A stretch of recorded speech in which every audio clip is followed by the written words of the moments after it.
Pour Mhm. moi, une démocratie, c'est le fait que si j'ai un recours, je peux avoir un recours, même minime, mais réel, contre les dirigeants.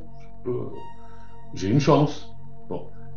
Donc, c'est un critère. Est-ce que je peux faire ça avec Poutine? Non. Euh, si je fais un procès à Poutine en Russie, il a extrêmement peu de chances d'aboutir. Donc, par contre, il a une chance d'aboutir contre un président des États-Unis, contre un président français, etc.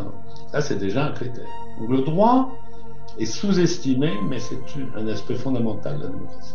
Chaque mois, retrouvez des individus d'exception, athlètes, artistes, gastronomes, professeurs ou chercheurs, entrepreneurs de tout type, qui montrent comment construire son existence de manière philosophique, comment mettre d'accord sa vie avec ses principes. Jean-Louis, merci beaucoup d'avoir accepté mon invitation. Je Plaisir est crois à moi. que ça fait presque 20 ans qu'on ne s'est pas vu, non? En chair et en Physiquement, os. oui, c'est vrai, oui, oui, c'est vrai. C'est vrai. C'est exact. Et, et à l'époque, avant, on s'est rencontrés de manière presque rocambolesque C'est le bon. à C'est à travers un instructeur corse de Krav Maga exact. qui avait recommandé mes bons services. Et c'est à ce moment-là que je t'ai vu apparaître dans la salle à Paris, rue des Boulangers, dans le 5e arrondissement. Et on a perfectionné deux, trois petites choses, notamment la roulade avant. Oui, oui, non, Avant, ça a été très amusant, oui, parce que au départ, c'était pour Henri, mon fils. Et puis, j'avais rencontré ce personnage improbable et très sympathique qui était le garde du corps du maire d'Ajaccio qui donnait des cours de Krav Maga et qui, par la suite, me renvoie à un prof de lettres classiques en ta personne pour poursuivre l'instruction collective du père et du fils. C'est comme ça qu'on s'est rencontrés. exactement. Et Ouais. puis à la fin d'un cours, un jour, tu me dis, mais Olivier, est-ce que tu sais quand Alexandre le Grand est à peu près mort, à peu près né, enfin, et c'est là où je me suis dit, bon, là, il y a quelque chose. On a accroché. Et puis après, je suis parti aux États-Unis et bon, on ne sait plus. On Voilà, sait mais plus. on Qu'est-ce le qui, prend à travers les esprits et les airs, c'est très parfait. exactement. Qu'est-ce qui s'est passé depuis? Il s'est passé beaucoup de choses? Bah, il s'est passé une chose essentielle, c'est que nous avons vieilli tous les deux. Tu sais, toi, ça se voit pas. Moi, ça se voit. C'est la chose la plus Pas du importante. tout. C'est ce que j'allais dire, ça ne se voit pas du tout. Voilà. Plaisanterie, mais c'est vrai que c'est la chose la plus importante. C'est-à-dire, euh, on, on vit on vit des âges successifs et il y a des gens qui s'en accommodent et des gens qui s'en accommodent pas.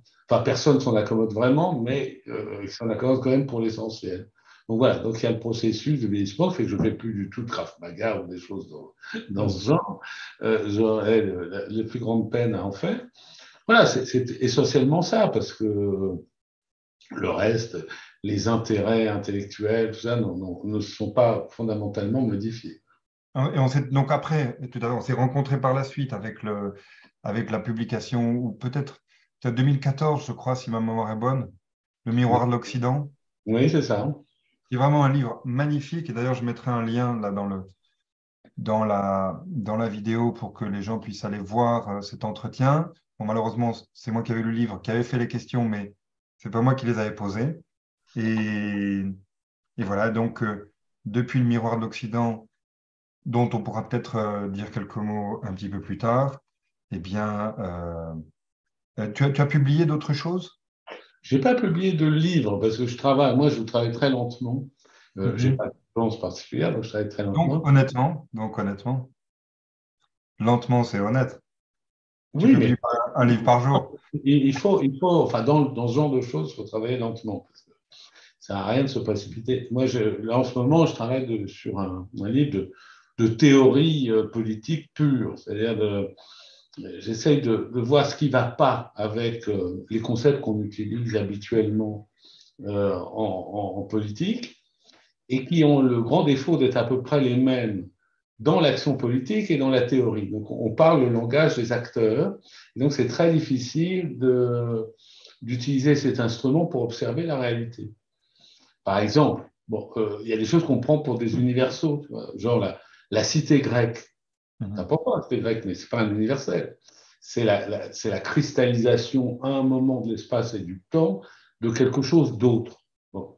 Et puis alors on a un autre truc, genre la nation, donc la nation française, mais c'est pas non plus un universel, c'est une cristallisation là aussi à un moment de l'espace et du temps, à l'extrême fin du XVIIIe siècle, de quelque chose qui s'est passé. Et pourtant, nous utilisons ce vocabulaire comme si avec ça, on pouvait décrire tous les événements historiques qui se sont produits dans l'espace et dans le temps. Et ça, c'est un énorme défaut qui nous empêche de prendre recul. On ne voit pas, par exemple, à quel point les phénomènes politiques sont dynamiques. Nous, on se dit, bon, ben, il y a des situations stables et des situations instables. Mais en fait, il n'y a jamais de situation stable. La politique n'est jamais stable. C'est au mieux métastable, comme on dit, et en général, pas du tout. Et on s'aperçoit que si on regarde l'histoire un peu, on appelle universelle, on s'aperçoit que ce sont des sortes de hordes qui se créent, qui se font, qui se défont, qui se divisent, qui se réunissent, etc. Et pas du tout sur la base de peuples constitués atomiques qui auraient un destin qu'on pourrait suivre à travers les siècles. Ça n'est pas comme ça que ça se passe. Donc voilà, c'est là-dessus que je travaille, c'est de trouver les mots justes pour décrire ce genre de choses, savoir ce que c'est que le phénomène de la guerre d'une manière générale, qu'est-ce qui le cause, qu'est-ce qui peut causer par exemple la guerre dans un cas où il y a des sociétés exemple, qui n'ont pas d'agriculture, qui n'ont pas de stock alimentaire, il n'y a rien à voler. Bon, donc, et pourtant, elles font la guerre. Donc pourquoi? Et je me suis aperçu que en fait, ce qui provoquait la guerre, c'est l'inquiétude. C'est le fait que la guerre est possible qui rend la guerre réelle. Comme parmi on est une espèce qui, parmi ses prédateurs, a un prédateur principal qui est elle-même. Le prédateur le plus dangereux pour l'homme, c'est l'homme. L'homme lui-même. Donc, du coup, toute petite communauté ou grande doit se prémunir contre ce prédateur. Et ce prédateur, il n'est pas toujours matériel, économique. Tu veux, chez les chasseurs-cueilleurs, ils ne peuvent pas occuper un espace indéfini et ils n'ont rien à voler chez les autres. Donc, pourquoi font-ils la guerre? Eh bien, ils peuvent faire la guerre parce que, par exemple, pour des raisons magiques. Parce que je suis tombé d'un arbre et le fait que je sois tombé d'un arbre, c'était peut-être la conséquence d'un geste malveillant, magique, d'un ennemi ailleurs. Et il va falloir que je m'en prémunisse aussi. Donc la guerre est un phénomène permanent qui a de prédation, mais pas seulement de prédation matérielle. Voilà. Donc c'est ce genre de choses à laquelle dont je m'occupe. Oui, tu vois, c'est très abstrait et en même temps, ça rejoint des préoccupations d'histoire. Oui, et en même temps, ça peut permettre de comprendre ce qui est en train d'arriver ou ce qui arrive, ou ce qui va arriver. Alors, ce qui va arriver, ça, c'est plus dur parce que Et de prendre des bonnes décisions. non, mais c'est pas ça. On ne peut pas prévoir l'histoire humaine. On ne peut pas le faire parce que la complexité est au-delà de nos capacités cognitives. On ne peut pas. Et parce que une grande partie des événements sont liés à ce que je pense et ce que tu penses. Et ce que je pense dépend de ce que je pense, que tu penses de ce que je pense. Donc, on rentre dans une complexité absolument infernale, il y a des points fixes, et donc on ne peut pas prévoir l'histoire humaine. Mais on peut l'analyser, on peut voir quelles sont les lignes de force, les lignes de rupture, ce genre de choses. Mais les prophètes en histoire, déjà les prophètes à rebours, c'est compliqué. Arriver à s'expliquer la logique des événements qui se sont produits dans le passé, c'est impossible. Les historiens vont se disputer pendant des siècles pour savoir pourquoi César a franchi le Rubicon, pourquoi il y a eu la bataille de Waterloo, pourquoi ceci, pourquoi cela. Tu parlais de la cité grecque, excuse-moi, mais est-ce que c'est pas une image fantasmée qu'on a de la démocratie, de la cité-État, et ce fantasme qui a traversé des siècles? État, c'était le mot qu'on utilisait au XIXe siècle. Mais Athènes ne connaît pas l'État. Hein. Elle n'a même pas un gouvernement constitué. Il y a des magistratures, mais elles ne se mettent pas ensemble autour d'un conseil des C'est ministres. vrai, Et c'est fait c'est vrai. volontairement. C'est fait volontairement pour pas qu'il y ait un corps oligarchique qui ne vienne peser exagérément sur les affaires de la cité. Donc le type s'occupe des finances, n'est pas assis à côté du type qui s'occupe de la guerre, disons. Et tout ça transite par l'Assemblée, qui, elle, est démocratique, à condition qu'on sache bien, on se rappelle bien ce que c'est que le démos. Le démos, ce n'est pas la population, c'est une fraction de la population. Et en même Ouais. temps, tu ne peux pas échapper à ce problème. C'est-à-dire que quand une communauté apparaît, imagine quel constituant. Hmm. Et qui est citoyen? Je veux faire une démocratie. Qui est citoyen?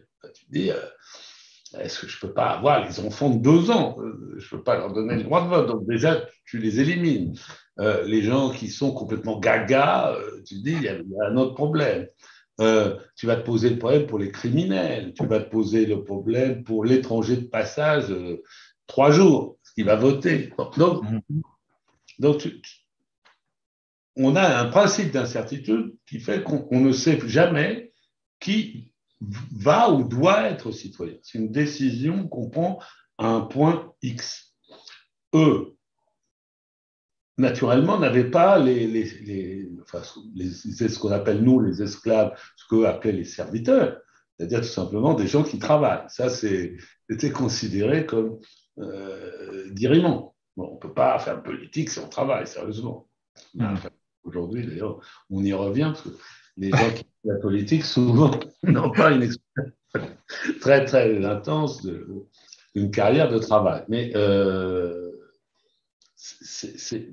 ils ont fait quelque chose de très important. Ils ont montré que la démocratie, quel que soit son périmètre, elle n'existe pas seulement par le vote. Et ça, c'est décisif. C'est pas, les gens pensent que la démocratie, c'est le vote de la majorité. Ben non. La démocratie, c'est le droit. Et ça, c'est une question d'actualité.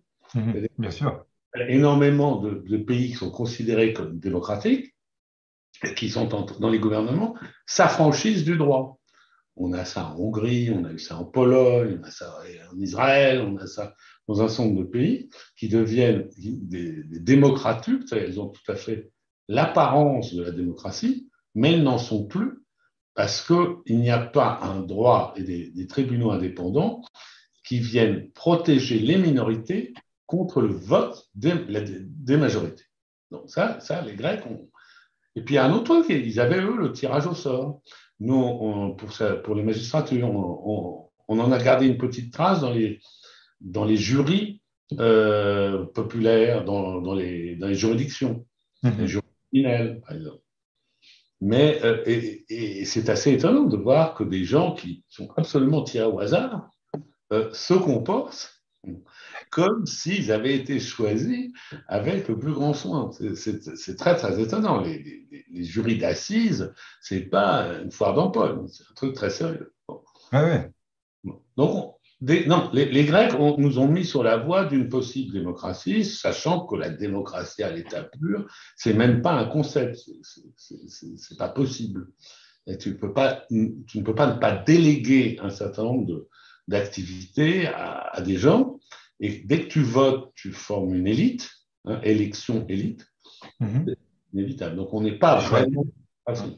On est en république. Il y a une partie démocratique, une partie oligarchique et parfois une partie monarchique. Jean-Louis, tu penses que la démocratie est une utopie? Non, la démocratie pure, évidemment, dans laquelle tu n'aurais aucune délégation de pouvoir. C'est-à-dire dans lequel la totalité des personnes ou des personnes tirées au sort prendraient toutes les décisions politiques et dirigeraient l'exécution de ces mesures, ça, on voit mal comment ça peut matériellement fonctionner. Mhm. Et c'est d'ailleurs pas ce que les gens souhaitent en général. Par démocratie, ils entendent d'abord que les droits soient préservés. Pour Mhm. moi, une démocratie, c'est le fait que si je peux avoir un recours, même minime, mais réelle contre les dirigeants. J'ai une chance. Bon. Donc, c'est un critère. Est-ce que je peux faire ça avec Poutine? Non. Euh, si je fais un procès à Poutine en Russie, il a extrêmement peu de chances d'aboutir. Donc, par contre, il a une chance d'aboutir contre un président des États-Unis, contre un président français. Ça, c'est déjà un critère. Donc, le droit est sous-estimé, mais c'est un aspect fondamental de la démocratie. Et comme ça, là, à l'emporte-pièce, un des pays les plus démocratiques, Bon, ça, c'est clair. C'est la Suisse qui a c'est les la aspects Suisse. les plus démocratiques. Mais alors, c'est un cas très curieux parce qu'elle a un consensus oligarchique. C'est-à-dire que Je ne sais pas. la Suisse dit que l'économie doit être une économie libérale et que les entreprises doivent être hiérarchisées. Donc, c'est une chose. Donc, il y a un consensus suisse que dans ce qui est la démocratie la plus achevée existant aujourd'hui sur Terre, euh, qui, euh, qui ne souhaite pas, qui ne vise pas à l'égalité sociale. C'est curieux. Ouais, c'est très étrange. C'est Oui, très mais étrange. Enfin, ça il prend y le a contre-pied. un pays plus démocratique. En France, on vise beaucoup plus, il y a beaucoup plus de mouvements politiques en vue de l'égalité sociale qu'il n'en existe en Suisse. Et nos institutions sont beaucoup moins démocratiques qu'en Suisse. C'est très curieux, mais c'est comme ça. Est-ce qu'il n'y a pas une relation de cause à effet? C'est-à-dire, on a les yeux plus gros que le ventre. En France, on veut faire des. Tu vois, C'est-à-dire qu'il y a un truc en France, c'est vrai, c'est que on ne tient pas compte des finances publiques. C'est pas une chose qui est à l'esprit des gens qui font de la politique. On veut d'abord décider ce qu'on fait et puis secondairement comment le financer. Il y aura bien un moyen de le faire. Et ce faisant, on perd l'esprit que celui qui a trop de dettes finit par être soumis à ses créanciers. En France, on n'a pas du tout cette idée-là. Donc, il y a on veut dépenser plus, et d'ailleurs tout le monde, c'est pas seulement gauche, la gauche veut plus de mesures sociales, mais la droite veut plus de policiers, plus de ceci, plus de cela. Donc, c'est une course à la dépense. Et les élections sont. Voilà. Alors, chez les Suisses, c'est un peu différent. On compte un peu plus. On se dit Mhm. comment ça va se passer pour le franc suisse, comment ça va se passer pour la dette publique, pour la dette de l'État, pour la dette du canton, pour la dette de la ville, etc. C'est plus en père de famille, si tu veux. Mhm. Donc, il y a une différence culturelle et politique très importante, ouais, bien sûr. Oh, ben, c'est super intéressant. Et j'ai appris un mot avec démocrature. Excuse-moi, je ne connaissais pas le mot. Oui, c'est un mot nouveau, C'est enfin, un mot qui nouveau. depuis une dizaine d'années, mais qui Mhm. permet de désigner ce qui, le Canada Dry, si tu veux, de la démocratie. Ça y ressemble totalement. C'est un type qui est élu. Parfois, d'ailleurs, il ne fausse même pas les urnes. On n'est pas sûr que Poutine fausse les urnes, c'est même pas sûr. Mais mais il tient les tribunaux, il tient un certain nombre de choses. Et si on lui déplaît beaucoup, on risque d'avoir un accident de santé euh, très important et très rapidement. Oui, oui, oui. Mais On- il prétend être dans un régime démocratique et être démocratiquement élu. Puis il dit, bon, on fait des choses horribles, mais dites donc, vous, vous en avez fait, hein, des choses horribles. Vous, les Américains, qu'est-ce que vous avez fait en Irak?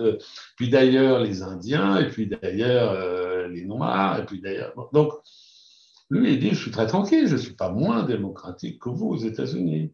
Puis regardez l'importance de l'argent dans la politique américaine. Bon, toutes choses qui sont indéniables, mais néanmoins, mon petit critère qui est, y a-t-il un recours contre les dirigeants? Il marche dans cette affaire-là. euh, Là, Trump a des ennuis à ne plus savoir qu'en faire. Sérieux? On ne sait pas si ça va aboutir à quelque chose, mais en tout cas, les ennuis existent. On n'imagine pas Erdogan ou Poutine dans cette situation-là. Absolument. Mais en tout cas, merci parce que enfin, je pense que c'est un travail important. Et, et si tu veux, enfin, imaginons que un homme politique cultivé, très intelligents comme Macron lisent ton livre, qu'est-ce qu'ils pourraient en tirer concrètement? Qu'est-ce que tu espères qu'il Probablement rien. Parce que, pourra en faire?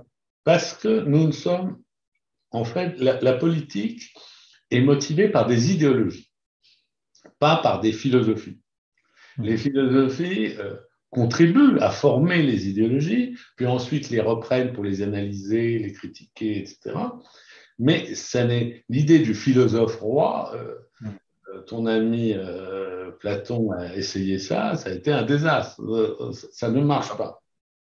Donc en fait, il y a des idéologies. Et les idéologies modernes, elles ne sont pas en nombre indéfini. Hein. Non. Je te donnais la liste.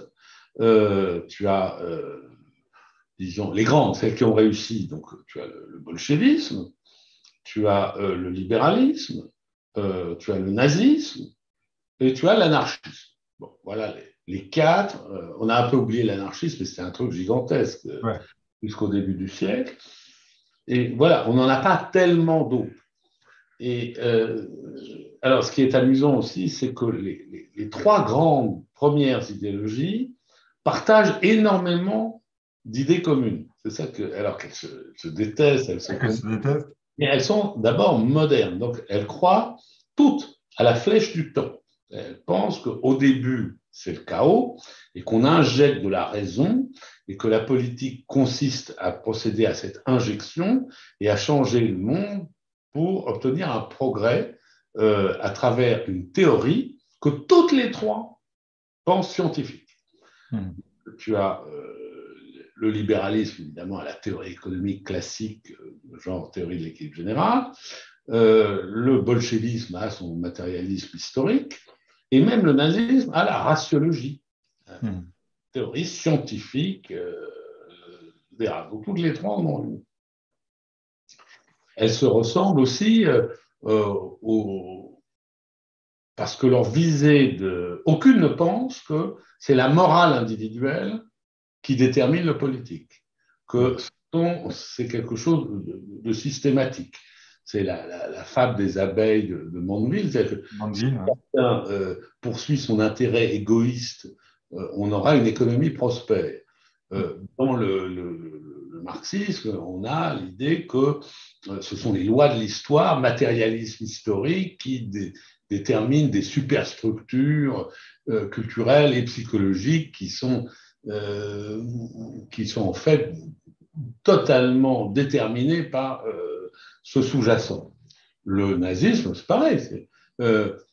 Selon ta race, tu es ceci ou tu es cela et tu vas te comporter de telle façon. Donc, elles se ressemblent comme ça. Elles se ressemblent par leur volonté d'organisation de la société, un État toujours assez puissant, même dans le cas du libéralisme, donc, qui régente tous les aspects de la vie. Hein, il y a un droit de la famille, même dans le libéralisme. Hein. Il y a un droit très précis, il y a un droit des sociétés, il y a un droit de... Donc, l'enseignement est largement uniformisé, largement. L'armée est obligatoire, elle est hiérarchisée, elle a la forme d'une... L'entreprise a adopté le mode d'organisation de l'armée. Hein, avec un chef qui voit l'ensemble du champ de bataille contre la concurrence, et puis ensuite ça se divise selon les spécialités, etc. Et on progresse si on est loyal, si on fait bien son boulot, sur le champ. Obéissant. Et sinon, on est éliminé. Bon. L'expertise joue un rôle. Enfin, c'est assez curieux, en fait, de voir que ces régimes qui se haïssent les uns les autres et ces idéologies ont beaucoup de ressemblances. Alors, l'anarchisme, non, parce que l'anarchisme consiste à vomir les trois premiers, mais avec presque une incapacité à produire un projet positif. C'est-à-dire que l'anarchisme essaye tout. On a tout fait en anarchisme, on a fait l'entrisme électoral, on a fait des communautés modèles utopiques, on a fait toutes sortes, absolument tout, mais il n'y a pas, surtout en matière de développement économique, il n'y a pas de théorie qui permette dont on se dit raisonnablement on pourrait régler les problèmes du monde avec ça. Si je te dis par exemple, beaucoup d'anarchistes sont décroissants, très bien, mais alors comment on fait avec les agriculteurs kenyans? Qu'est-ce qu'on fait? On les laisse crever la gueule ouverte, mais non, ils vont trouver des solutions locales, etc. Ben oui, mais ils n'ont pas tout sur place, donc ils doivent importer des choses. S'ils doivent importer des choses, il faut qu'ils en exportent. Ça se passe comment? Il n'y a pas une théorie anarchiste quelconque pour penser ce des genre. échanges. Voilà. Et excuse-moi, au sujet de l'anarchisme, les libertariens, l'Union de Libertariens, chat, ce sont les libéraux qu'on appelle anarchistes parce qu'ils veulent pas, ils veulent le moins d'État possible. le moins Mais d'État possible. attention, il y a un truc, il y a un truc. La théorie, c'est que le libéralisme n'a rien à voir avec l'État. Bon. Donc l'État n'est qu'un empêcheur de tourner en rond. C'est pas du tout l'opinion d'Adam Smith. Qui te dit si on n'a pas les poids et mesures, si on n'a pas les tribunaux, si on n'a pas les équipements publics, il n'y a pas d'activité libérale. Bon, ça, c'est même dans la théorie. Mais en pratique, toutes les grandes économies libérales ont eu l'État comme moteur.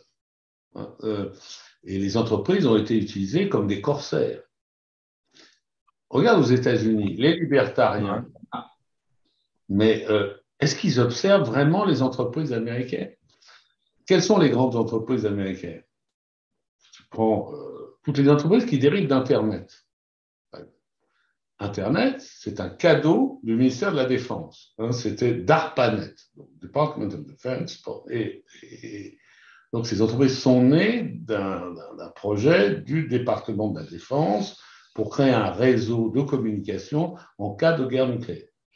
Mais on s'est dit, il y a peut-être d'autres usages. Donc on a fait cadeau à des entreprises privées. On pourrait dire, bon, ça c'est un moment. Non, non. Quel est le lieu où Microsoft fait ses profits aujourd'hui, principaux? C'est dans le cloud, dont le principal client est toujours le Department of Defense. Amazon te vend un livre chez toi, mais il ne fait pas ses profits sur le livre qui te vend chez toi, il le fait dans le cloud, dont AWS, le etc. Bon, donc on pourrait. Bon, Apple, c'est un peu différent, mais en gros, les entreprises américaines, évidemment les entreprises de défense, etc., et puis les entreprises naissent et meurent en fonction des réglementations et des politiques publiques. Bon, si Tesla a le gouvernement dans le nez, c'est General Motors qui va s'occuper du véhicule électrique, etc. etc. Donc, en réalité, le pur marché sans soutien de l'État, ça n'existe pas, historiquement. Ça existe beaucoup dans la théorie, mais ça n'existe pas. Une fois que les grandes entreprises sont constituées, que les fortunes sont faites, les types disent « Ah ben non, maintenant vous nous foutez la paix, on ne veut pas trop d'impôts, on ne veut pas trop de réglementation, etc. » Donc, on est anarchiste. Oui, oui, vous êtes anarchiste parce que vous êtes en situation de l'être. Donc, c'est un peu du pipeau. C'est un très bon rappel parce que on a tendance quand même à l'oublier. Évidemment, si l'État devait être éliminé, on ne dépenserait pas tant d'argent au lobbying pour l'influencer. L'argument, c'est on est obligé de faire du lobbying pour l'influencer parce qu'il est trop gros, etc. Mais tout ça, c'est une blague. Et alors, toutes ces entreprises, aujourd'hui, en tout cas aux États-Unis, en France, je n'ai pas vraiment suivi, mais doivent faire face à ce qu'on pourrait appeler le wokisme, et donc de plus en plus introduisent dans leur fonctionnement tous les éléments de discours et, si possible, les valeurs et les changements adéquats pour cadrer, alors je ne sais pas si on pourrait l'appeler idéologie, mais avec cet ensemble, enfin, cet agglomérat d'idées qu'on appelle wokisme. Tu fais un bon. Oui. Bon, tu as prononcé un mot, wokisme. Si je te demande de le définir, tu vas avoir beaucoup de mal. Parce que c'est un sac dans lequel on a placé des choses qui n'ont aucun rapport. Exemple, comme tu sais, au début, le mot même, woking, vient de woke, c'est-à-dire des gens qui ont pris conscience qu'il y avait toujours des discriminations raciales dans le comportement de la police aux États-Unis. Donc, il y avait des gens qui avaient encore besoin qu'on leur rappelle. Les woke, c'était ça. Ces gens-là sont dans la lignée pure et simple du mouvement des droits civiques de Martin Luther King. Ça viendra à l'esprit de personne de dire Martin Luther King était woke. Donc, non, il était combattant des droits civiques et n'importe quel libéral, n'importe quelle personne qui est un peu humaniste, si tu veux, c'est que cet aspect-là, il faut le soutenir. Il ne va pas soutenir qu'il y ait des comportements raciaux de la part, ou racistes de la part de la police. Alors, il y a ça. Ensuite, tu mets dans le même sac des gens qui te disent il n'y a pas de. Enfin, les sexes biologiques ne sont pas si importants que ça. En fait, les sexes biologiques rentrent dans le cadre de genres sexuels qui sont culturels, choses qui sont vraies, mais ils en tirent la conclusion que non seulement il faut tolérer la chose. Si quelqu'un est gay, évidemment, il est gay. Si quelqu'un qui est né homme veut devenir femme, on peut le tolérer. Oui. Là aussi. Bon. Alors, après, tu vas avoir un truc complètement minoritaire, mais qui n'existe même pas. Moi, j'en ai jamais rencontré.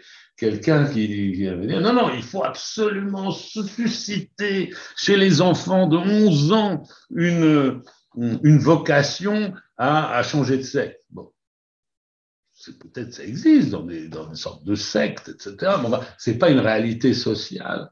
On met ça. Ensuite, tu as la question raciale. Dans le racisme, tu peux être raciste, tu peux être antiraciste, donc tu es une sorte de colorblind, et tu peux être contre-raciste.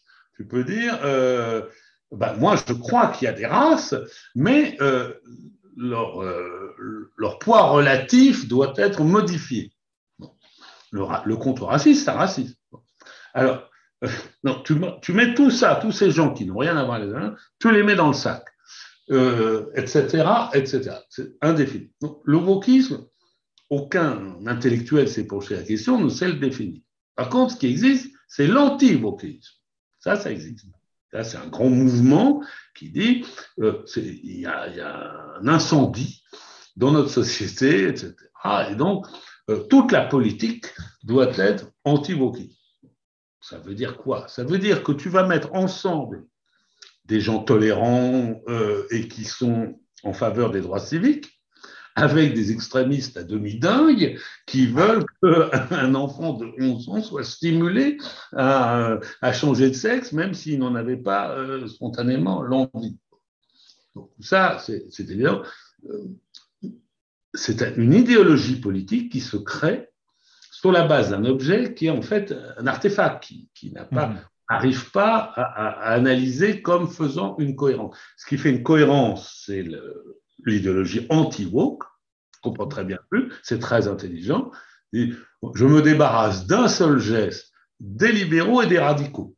Je les mets ensemble. Et je dis qu'ils sont horribles parce et que c'est absolument la même chose de se scandaliser qu'un automobiliste noir ou autre soit tapé à mort, etc., par des policiers hystériques. C'est la même chose que d'inciter des enfants de 11 ans à changer de sexe. Et puis, d'ailleurs, c'est la même chose que l'avortement. Donc, cette idéologie, elle est clairement identifiable. Son objet d'opposition ne l'est pas. Alors, bon, maintenant que dans la société, il y ait des mouvements qu'on puisse apprécier ou pas de tolérance. Bon, la société est devenue tolérante, pas forcément d'ailleurs beaucoup plus qu'elle ne l'était dans la Grèce ancienne. Hein, donc, on dirait, il y a les hermaphrodites, c'était quelque chose de tout à fait absolument pas condamnable. C'était quelque chose de divin. Bon. Et même représenté dans des sculptures, enfin objet de l'art. Bien sûr. Donc, ce que tu es en train de me dire, c'est que les entreprises, pour des raisons commerciales, s'emparent de ce qui est pour eux une segmentation de marché. Bienvenue. en disant, voilà, cette variété sexuelle, cette variété de communautés, qui est le produit de la tolérance, que tu n'as pas une société unique, unifiée, etc., bon, avec un modèle unique, white anglo-saxon, protestant, ou whatever. Donc, les entreprises disent, ça nous va très bien.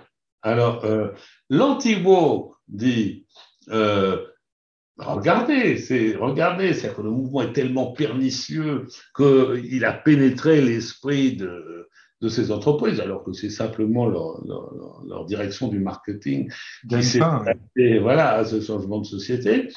Et puis, d'un autre côté, tu as les gens qui sont les quelques extrémistes qu'il peut y avoir dans eux, qui disent, mais nous n'avons rien à voir avec ça, parce que nous sommes en plus anticapitalistes. Donc, c'est un joyeux bordel théorique, mais que l'on peut néanmoins éclaircir si on y prête attention. Alors, comment on éclaircit? Un peu comme je viens de te dire, tu te dis, l'objet woke, défini par l'anti-wokisme, ne peut pas exister comme tel. Ce n'est pas un objet clair et distinct à la Descartes. On mélange des choses qui n'ont rien à voir et qui ne sont pas compatibles. Je ne peux pas à la fois, par exemple, dire, la même personne ne peut pas dire, il n'y a pas de réalité biologique dans le sexe, ou la minimiser à mort, et dire par contre il y a une réalité biologique énorme dans la race. Et ça, c'est insurmontable. Que la même personne, enfin ça, c'est pas pensable. Donc, c'est un objet contradictoire qui est fabriqué par ses adversaires politiques. Maintenant, qu'est-ce que peut faire quelqu'un qui est simplement tolérant, humaniste, amateur des droits civils, etc. C'est d'identifier les quelques dérives qu'il peut avoir, les radicalités complètement dingues, qui ne sont, à ma connaissance, chaque fois qu'on regarde un peu sérieusement, pas si nombreuses, et dire, ça, c'est de la connerie. Ça, il ne faut pas poursuivre dans cette voie. Voilà. Moi, par exemple, je trouve qu'on est dans une ère on exagère la part de la sensibilité. On est dans une société, mais c'est plus une idéologie, c'est une société de la sensibilité. C'est-à-dire, si je dis quelque chose, normalement, je heurte quelqu'un, parce que l'unanimisme n'existe pas. C'est pas possible. On heurte toujours quelqu'un. Parce qu'on ne dit pas le mot qui était attendu, l'autre ne serait pas exprimé comme ça. Ça, c'est une chose vieille comme le monde. Mais aujourd'hui, certains commencent à dire, effectivement, ah oui, mais vous ne pouvez pas heurter ma sensibilité en aucune façon. Donc, qu'est-ce que vous voulez dire par là? Par exemple, là, vous venez de prononcer le mot esclave, vous ne pouvez pas, parce que moi, je suis de couleur de peau foncée, donc je suppose que j'ai des ancêtres qui ont été des esclaves, donc vous venez de prononcer le mot esclave comme si c'était une chose qui n'est pas scandaleuse. Si, c'est très scandaleux. Je prononce le mot pour désigner l'esclavage, qui est une réalité. La servitude, ça a concerné 95% de l'humanité dans l'espace et dans le temps, d'une manière ou de l'autre. Donc, si je ne peux pas parler de l'esclavage, je suis très embêté. Mais il y a éventuellement des étudiants qui disent, ah ben non, c'est pas bien, il faut pas dire ça. Bon. Je ne pense pas que ce soit très fréquent. Mais ça peut exister. Si ça existe, c'est une connerie. Il faut apprendre les réalités. Les réalités sont dures. C'est comme si tu disais, ne parlez pas du nazisme, vous allez me heurter ma sensibilité. Ben si, on doit parler du nazisme pour qu'il ne se reproduise pas, etc., etc. Donc, les réalités sont dures. L'enseignement doit être dur. Il doit apprendre des réalités dures. Et donc, les sensibilités de l'élève ne sont pas ce qui est principal dans cette affaire. L'élève n'a pas de raison, dans un cours d'histoire, de trouver sympathique tout ce qu'on va lui raconter, parce que l'histoire n'est pas sympathique. Donc, voilà, c'est des exemples. Donc, on peut discuter, mettre à l'écart, etc. Ce sont les conseils d'administration des universités qui vont décider à la fin. Aujourd'hui, il y a une peur panique apparemment, d'employer trop certains mots, etc.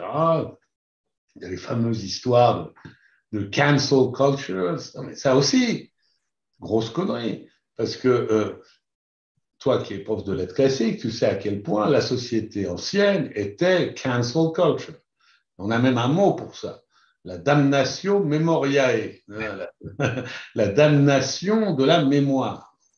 Il y a des listes très abondantes de gens, depuis Akhenaton, qui est damné parce que sa mémoire devait disparaître, parce qu'il avait inventé le monothéisme, chose particulièrement scandaleuse. Et, et donc, on a effacé Cartouche à son nom, les monuments, on n'a plus le droit de prononcer son nom. Non, les cultures anciennes, au Moyen-Âge, on a toujours fait de la cancel culture, toujours. La culture, c'est toujours ça, c'est renverser une chose, essayer d'en oublier une autre, avec des effets paradoxaux.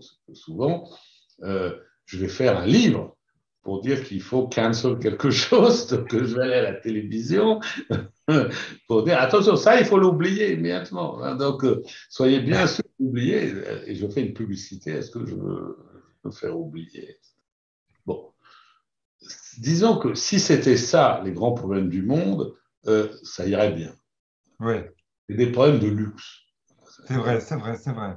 Mais d'un côté, je me mets à la place du prof, enfin, bon, on a des exemples hein, tous, mais du prof d'histoire ou de lettres qui fait étudier Voltaire et dans le passage de Candide, bon, ça m'est arrivé, hein, le célèbre passage du nègre de Suriname, ah zut, j'aurais pas dû dire le mot, tu vois, et dont le job est en jeu parce que s'il fait ce texte, ça va être mal vu et donc quelque part, tu vois, dans cet aller-retour entre les anti-wokistes qui ont créé, entre guillemets, cette idéologie wokiste, finalement, du coup, un autre groupe s'identifie comme wokiste sans savoir qu'ils sont les victimes. Alors Tu vois là, ce que je veux disons dire. qu'il y a un problème particulier avec le N-word. Mhm. Il y a un gros problème. C'est que ce mot n'avait pas la même sens des deux côtés de l'Atlantique. Hein. Les Français ont toujours parlé de nègres, les Africains, il y a même la négritude, Ouais, bon, c'est un désert sans gloire, etc. moment culturel et littéraire. Aux États-Unis, pour essayer de comprendre à quel point c'est un mot insultant, je pense que la meilleure chose, ce serait de dire c'est l'équivalent de youpin Mhm. pour juif. Donc, c'est vrai que si tu voyais un roman qui s'appelait Dix petits youpins, tu serais amené à te dire mais comment on peut changer ça. Et d'ailleurs, c'est Agatha Christie elle-même qui, prenant conscience de la différence culturelle entre les États-Unis et l'Europe, a dit je vais changer le nom, je ne vais plus dire Deep Tinet et ça s'appelle The Last of All, je ne sais plus comment ça s'appelle aux États-Unis. Ouais. Donc, on a un mot incroyablement chargé aux États-Unis. Donc, les gens évitent de le prononcer de la même façon que personne ne dit Youpin. Mhm. Sauf vraiment les antisémites extrémistes.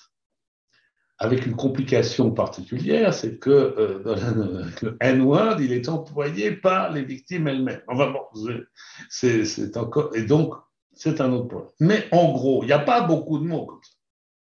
Il n'y a pas beaucoup de mots qui sont chargés de cette façon-là. On essaye d'éviter des mots qui ne sont que des insultes. Ça, c'est mieux. Hein.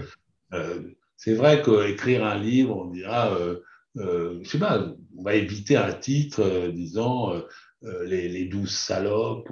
Enfin, je sais pas, c'est mieux. Bon, parce que le mot est, en gros, d'usage uniquement péjoratif et insultant, alors qu'il désigne en fait des groupes sociaux très grands, très, très vastes. Donc c'est un peu Il y stupide. a Jean-Marie Bigard. Jean-Marie Bigard, je ne sais pas si tu te souviens de son sketch. Tu as déjà vu ce sketch sur Non, la salope sauvage? non, non, c'est pas quelqu'un que j'ai suivi de très près. C'est pas Mais un philosophe, oui, à suivre de très près, mais il a osé faire cette catégorie. non, mais je comprends. On peut rigoler de tout. Mais bon, il y a disons que là aussi, il faut faire la part des choses, pardonne-moi, raisonnablement. Mhm. Ne pas dire nègre parce que c'est une insulte aux États-Unis, euh, on peut l'admettre. Ne pas dire je ne sais pas quoi d'autre, quel mot serait banni aujourd'hui, Il n'y en a pas tellement. Hein. Qu'est-ce qu'il y a d'autre qui est banni? Ben, bon, gros, par exemple, on va parler de. Oui, on va Vaut parler mieux de. éviter. Enfin Et bon, c'est ça dans Astérix. c'est Euh, maladroit. Obélix dit, je ne suis pas gros, je suis enveloppé. Hein. Donc, disons que c'est pas très gentil de C'est pas dire gentil. est gros. Mais bah, ça n'empêche qu'il y a des obèses morbides et qu'il n'est pas insultant de dire Monsieur, vous êtes un enfin, si on est médecin, c'est mieux, vous êtes un obèse morbide et on va vous soigner. Ben, c'est que vous soigner. Ça ne change pas la réalité. De la même façon, on ne dit plus bonne pour les help à la maison. Ah bon, on dit la bonne. Bon. Ouais. Aujourd'hui, on ne dit plus la bonne parce que c'était comme une sorte l'expression d'un statut de servitude.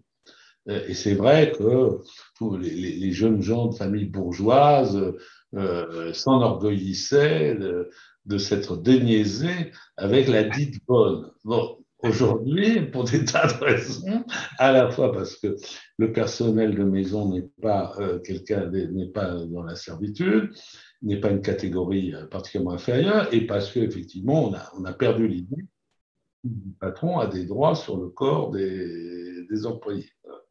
Et que la moyenne d'âge a augmenté des bonnes. Peut-être, voilà. Donc, Jean Genet fait encore une pièce, Les Bonnes, qui est une pièce où les dites bonnes, justement, deviennent des criminels parce que elles ne supportent plus la relation avec madame, qui se comporte comme une salope, justement. Donc, voilà, donc, je crois qu'on peut. C'est vrai, il n'y a pas tant de mots. Il n'y a pas tant de mots que ça. Il y Voilà, a pas- non, il y a pas tant de mots que ça. Et puis, on peut apprendre à être à peu près aimable. Mais de là à être ridicule et à pas être de technicien de surface pour parler d'un balayeur, etc., c'est ridicule. Bon, il y a tout un langage administratif grotesque que moi, je n'utilise pas. Et donc, Jean-Louis, si d'un côté, nos sociétés, que ce soit en France ou aux États-Unis, on s'affaire dans ces discussions, dans ces débats pseudo-rhétoriques sur le wokisme, l'anti-wokisme, les valeurs, la dégénérescence, etc. Et d'un autre côté, il y a des choses graves qui se passent. Ce que tu es en train de dire peut-être aussi, c'est que du coup, on se détourne peut-être des vraies questions. C'est pire que ça. Parce que la notion de wokisme, elle joue un rôle dans les vraies questions. Par exemple, le leader, le pape de l'anti-wokisme, c'est Poutine. Bon, c'est Poutine. Donc, qui joue un rôle très important dans la réalité. C'est-à-dire qu'à un moment, Poutine est devenu à financer tous les partis d'extrême droite, etc., du monde entier, et il a pris l'idée qu'il fallait essayer de réimposer les valeurs ancestrales, bon, religieuses, ce qui est assez comique venant d'un pays qui a un taux de divorce de 75%. Donc, c'est le plus fort taux de divorce du monde. Et c'est ce pays qui voudrait donner des leçons de comportement matrimonial. Mais bon, Mhm. la, la, c'est un fait. C'est-à-dire que l'idéologie anti-woke a pour moteur aujourd'hui la Russie poutinienne. Donc on ne quitte pas la réalité, mais c'est un peu ce qu'on disait tout à l'heure. Ce qui est très embêtant, c'est que la théorie est d'utiliser dans la théorie le même vocabulaire que celui des agents. Parce que les agents, justement, n'ont un vocabulaire qui est intégralement idéologique. Même si le vocabulaire de la théorie vient d'êtres humains normaux qui emploient le langage de la pratique, il faut le purifier pour arriver à des concepts qui nous permettent d'analyser ce genre de choses. Maintenant, donc c'est pas un petit détail. On n'est pas en train de se mettre la tête d'autruche dans le sable pendant qu'il se passe d'autres choses. Ces événements font partie de la réalité, mais pas nécessairement dans le sens où on le croit généralement. C'est-à-dire que ce n'est pas le wokisme là qui est le problème, mais c'est l'anti-wokisme, en l'occurrence. Ah, ouais, ouais, non, j'avais pas, enfin, je dois avouer, hein, j'avais pas vu les choses comme ça et c'est un peu illumination. J'étais moi plutôt dans mon petit monde en disant c'est terrible aujourd'hui. Si moi je veux exprimer le fait que bon, j'ai des doutes sur le fait qu'on peut choisir son sexe, je suis tout de suite rangé dans une catégorie. Enfin, tu vois, j'étais plutôt dans cette mentalité-là, en train de dire, ah, bah, dis donc, Alors, en réalité, liberté de parole. je sais d'avance que ça te paraît absolument normal que quelqu'un ait des pratiques sexuelles diverses et variées, qu'il ait des identifications diverses et variées. Je dirais que jusqu'à un certain point, tu t'en fous, sauf si ça touche directement dans ta famille. Quelqu'un, tu dois t'assurer que ça se passe bien pour cette personne. Si tout à coup, un de tes enfants te dit, écoute, papa, bah, je pense pas qu'il le dit à toi, papa, il se trouve que moi, le truc qui m'excite sexuellement, ce sont les chaussures. Bon, bah, On fera avec. tu feras avec, tu vas essayer de lui dire, écoute, ça s'appelle le fétichisme, c'est un vieux truc. Maintenant, est-ce que c'est susceptible de te combler entièrement? D'où ça vient? Bah, tu peux l'aider, tu vois. Quand même dire que c'est une anomalie. Tu peux dire, bon, écoute, non, au contraire, c'est assez courant. C'est assez courant. Maintenant, dans la littérature, c'est extrêmement courant. Le désir de fesser, de la même façon, on le trouve chez Rousseau, tout ça est moins scandaleux qu'il n'y paraît. Voilà, donc, C'est vrai, c'est vrai. un peu de tolérance, on y arrive. Voilà, c'est pas pour autant que tu es militant. Le problème, par contre, il y a un problème. C'est là qu'il ne faut pas se leurrer, c'est la question du patriarcat. Bon, le patriarcat, ça existe. Mais ça existe depuis 200 000 ans. 200 000 ans. 200 000. Donc, ouais, 200 000 ans. En gros. Donc, si on veut le changer rapidement, on peut le changer en 1000 ans, tu vois, mais pas en 2 ans. Donc, par contre, un certain nombre de féminismes radical ou radicaux ont pensé que l'égalité des sexes ne serait obtenue qu'au le jour où le patriarcat disparaîtrait complètement. Et donc, il faut que tous les aspects du patriarcat cessent demain matin. Ça ne va pas être simple. Si tu prends aux États-Unis, il y a toute une partie de la population féminine notamment qui est patriarcale. Ce sont des femmes qui trouvent que c'est un compliment à faire à un homme de dire he's a good father and a good provider. Ouais. Voilà. Donc, un fournisseur en français. Donc, dit amener l'argent sur la table. Ça convient à une très grande partie, probablement majoritaire d'ailleurs, de la population féminine américaine et masculine, évidemment, parce que les hommes, ils trouvent un avantage particulier. Donc, ce renversement-là, il pourra peut-être se faire, mais pas en 5 ans, pas en 10 ans, pas en 50 ans, à mon avis. Les choses se font progressivement. Moi, ma mère, quand j'étais petit, n'avait pas de compte en banque. Elle n'a pas le droit.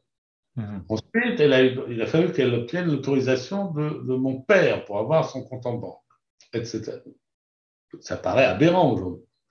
Les choses changent, mais elles changent calmement. Il n'y a pas des gens qui se sont roulés par terre pour dire mais voilà, c'est passé de choses atroces avec les comptes en banque. Non, ça change, c'est tout. Donc là, on en est là. Donc, le patriarcat est une réalité. La lutte contre le patriarcat est raisonnable, mais elle doit avoir un timing qui correspond aux réalités anthropologiques.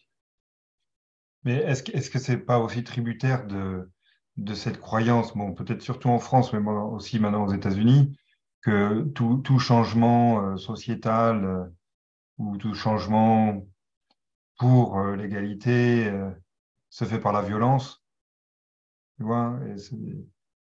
Oui, c'est faux. Mais c'est faux, exactement. Les suffragettes n'ont pas fait de coup d'État.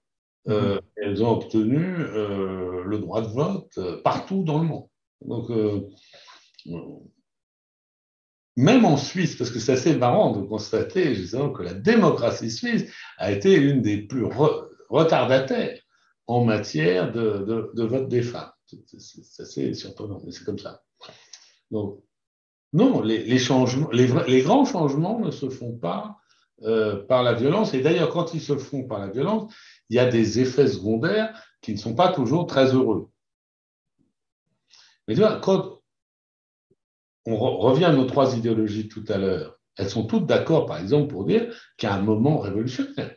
C'est-à-dire, les Anglais ont coupé la tête de leur roi avec l'aide d'une armée étrangère, ça a été atroce. Bon, les révolutionnaires français, n'en parlons pas. Donc, la révolution russe avait comme référence la révolution française. Et, une chose que tout le monde ne sait pas, mais Hitler avait aussi la révolution française comme à l'esprit. Bon, donc, il y a des inconvénients au changement violent. Il est préférable, quand on ne peut pas les avoir avec la violence, de les avoir sans violence. Maintenant, on regarde Martin Luther King, c'est extraordinaire, les changements qu'il a obtenus sans violence. C'est vrai. Alors, bon, maintenant, ça ne marche pas toujours. Tu sais qu'on a la bibliothèque d'Adolf Hitler et on a une édition annotée du livre de Gandhi. Hein, donc, Hitler lisait. Hitler lisait Gandhi. Ouais, c'est une chose dingue, mais c'est comme ça. Bon, il lisait Gandhi. Et puis, mais lui, il se disait, bon, ben, c'est très efficace ce que fait Gandhi vis-à-vis de. Il a réussi à mettre à genoux l'Empire britannique qui, s'il avait procédé avec violence, l'aurait écrasé sans coup férir. Il n'y aurait pas eu de problème. Il n'y aurait aucune limite. On aurait massacré tout le monde. Ça, c'est certain. Et on peut être d'accord avec cette analyse. Mais lui, il a réussi. Mais il dit, comment, est-ce que ça va marcher avec les bolcheviks? C'est pas très sûr. Donc, voilà. Donc, c'est vrai qu'il y a des choses qui peuvent se faire par la non-violence et des choses qui ne peuvent pas se faire avec la non-violence. Mais je ne vois pas comment, dans un rapport matrimonial, le changement peut se faire par la force. Ça va être compliqué. Ouais, finalement. Ouais, et finalement, quelque part, bon, ce qui est vrai à l'échelle des êtres humains, enfin, dans un couple, dans une famille ou entre amis, le fait de la réciprocité euh, est peut-être vrai, enfin, est souhaitable aussi entre les États. C'est que si on peut faire en sorte que on soit dans un rapport de gagnant-gagnant, de respect, tout ça, bon. Pas toujours possible, parce que il y a quand même des. Souviens-toi ce que je dis. Ah ben, je ne l'ai pas dit aujourd'hui, mais dans une conversation Oui. antérieure, j'avais dit que l'homme a comme principal prédateur l'homme. Mhm. Toutes les espèces ne sont pas dans cette situation-là. Toutes les espèces ont des prédateurs. Mais nous, on a des prédateurs, les requins, les moustiques, hein, mais notre principal prédateur, le plus dangereux, pas les rats, c'est l'homme. Donc, pour se prémunir des dangers qu'opporte l'homme, on se prépare à faire la guerre. Quand on se prépare à faire la guerre, on tend à la faire, etc., etc. Donc, c'est pas très facile. Donc, les rapports interétatiques sont très souvent soldés par la violence. Par contre, dans un couple, mais ça évolue. Donc, à un certain moment, aujourd'hui, il y a même parmi les réactionnaires patriarcaux les plus violents, il y en a très peu qui militent en faveur de donner des beignes à leur épouse. Enfin, je ne sais pas, mais je n'ai pas l'impression que ce soit un mouvement très solide. Tout le Non, monde parce est... que aujourd'hui, voilà, la dame en question prend sa valise et disparaît. Oui, à minima. À À minima, minima. on ne va pas devant les tribunaux. Donc, bien sûr, oui, oui. Mais ça a changé. Bon, on s'en porte pas plus mal. On n'est pas, les Non, hommes n'en sont pas morts pour autant. Non, mais c'est voilà, un appel à la patience. Enfin, c'est un appel à la Ah, patience pour raison les féministes. garder, voilà, gardons raison. Les Gardons raison. changements sociétaux, ça ne se fait pas à coup de diktat. Si tu fais Mm. ça, tu rentres dans une violence politique, et ça, c'est le plus dangereux. Les guerres Mm. civiles internes, avec intervention de la force publique, ou pire encore de milices, qui est un danger, hein, c'est un danger Mais c'est permanent. que je vais te poser comme question. Est-ce que c'est un danger, cette guerre civile Oui, tout à fait, tout à fait. Les milices, ça existe. Aux États-Unis, c'est encore particulièrement aigu, puisque la Constitution prévoit que on a le il y a, droit? on a droit à porter là les armes, et d'ailleurs assez curieusement, dans le but de former des milices. C'est-à-dire, la Constitution dit nul ne sera empêché des armes qui permettront de former des milices. Je pense pas que villes, les pères fondateurs n'avaient pas l'idée qu'il s'agissait d'aller dégommer son voisin. Voilà. Mais par contre, il s'agissait, donc on a un abus de la notion, mais il est vrai qu'il s'agissait de constituer des milices. Et ça, c'est quand même assez dangereux. Et tous les mouvements fascistes ont commencé par des milices, sans effet. Absolument. Là, quand tu vois en Floride, je ne sais pas si tu as suivi l'actualité Oui. de la Floride et de ce type de Santos, de Santis qui essaye justement de surfer là-dessus. Bah, lui, c'est l'anti-wokisme. Donc, lui, son programme, c'est l'anti-wokisme. Il n'y a rien d'autre.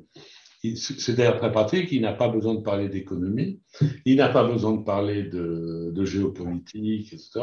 Hein, il parle d'anti-wokisme. Et il dit, il introduit une panique morale, en disant, oh là là, oublions tout, laissez tout tomber, il n'y a que ça. Si vous réalisez Biden ou un successeur de Biden, vous êtes foutu. Votre famille est foutue, votre vie est foutue. Donc c'est une sorte de panique morale. On a eu ça dans le passé aussi. Hein. C'était Savonarole, c'était pas très différent. C'est de dire si vous faites pas une purification religieuse, etc. Si vous ne brûlez pas certains livres, etc. Donc la cancel culture, hein, en fait, paradoxalement, l'autodafé, c'est de la cancel culture à l'état pur. Bon. Si vous ne faites pas d'autodafé, si vous ne brûlez pas certains livres, la peste va nous accabler et donc il n'y a que ça. Et lorsque nous aurons repris une rectitude morale, tout va aller. Oui, c'est douteux. C'est douteux. Voilà. Mais enfin, quand je vois, bon, et encore une fois, je ne porte pas de jugement, hein, mais le rapport aux armes, tu vois, par exemple en Floride, qui est encore différent de là où je vis dans le Massachusetts, le fait que, bon, les villes ont le droit de créer des milices, enfin, facilement, on peut fantasmer en disant, voilà, si ça continue, euh, avec l'aide du géopolitique et des événements qui se passent entre Poutine et les autres, on peut peut-être arriver à la constitution de milices qui... Oui. D'ailleurs, on voit que c'est pas des milices, mais ce sont des actes terroristes qui se multiplient. Il y a partout des massacres dans les discothèques, dans les écoles. C'est incroyable. Donc, c'est vrai qu'aux États-Unis, la paix civile n'est pas garantie. Mais elle est plus perturbée par ceux qui prétendent la garantir que par leurs adversaires, il me semble. Absolument.